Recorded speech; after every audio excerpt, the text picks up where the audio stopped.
বিসমিল্লাহির রহমানির রহিম। দেখো, আজকের আলোচনার বিষয় হচ্ছে প্রোনাউন। আজকের আলোচনার বিষয় কি? প্রোনাউনের বাংলা শব্দ হচ্ছে সর্বনাম। প্রোনাউনের বাংলা শব্দ কি?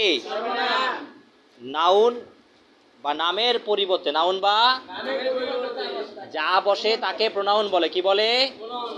প্রোনাউন 8 প্রকার। কত প্রকার? প্রথম নাম্বার হচ্ছে পার্সোনাল প্রোনাউন। কি প্রোনাউন? তার উদাহরণ হচ্ছে আই, উই, ইটিসি। দ্বিতীয় হচ্ছে ইন্টারগেটিভ প্রোনাউন। কি প্রোনাউন?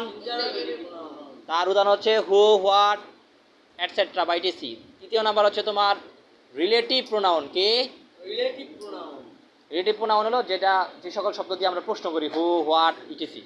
চতুর্থ নাম্বার হচ্ছে ডোমেস্টেটিভ প্রোনাউন। কি প্রোনাউন? কাছে এবং দূরের কোনো জিনিসকে আমরা নির্দিষ্ট করলে সেটা যে শব্দ দিয়ে আমরা করি সেই শব্দগুলো হচ্ছে ডোমেস্টেটিভ প্রোনাউন। যেমন দিস, দ্যাট, দ্যাস, দোস। কাছে একটির ক্ষেত্রে দিস, কাছে বেশি দ্যাস, কাছে দূরে একটি দ্যাট, দূরে বেশি দোস।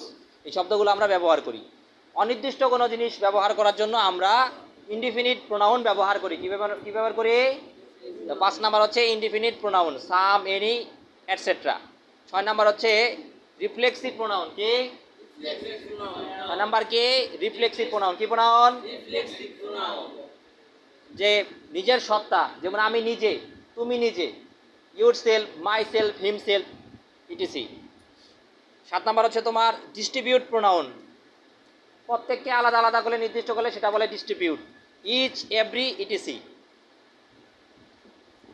দুইয়ের বেশি, দুই বা তার বেশি ব্যক্তি বস্তুর ক্ষেত্রে যেটা ব্যবহার করি সেটা হচ্ছে তোমার reciprocal pronoun. Reciprocal pronoun. Each, other, one another, এই শব্দগুলো ব্যবহার করি দুই বা তার বেশি শব্দের ক্ষেত্রে।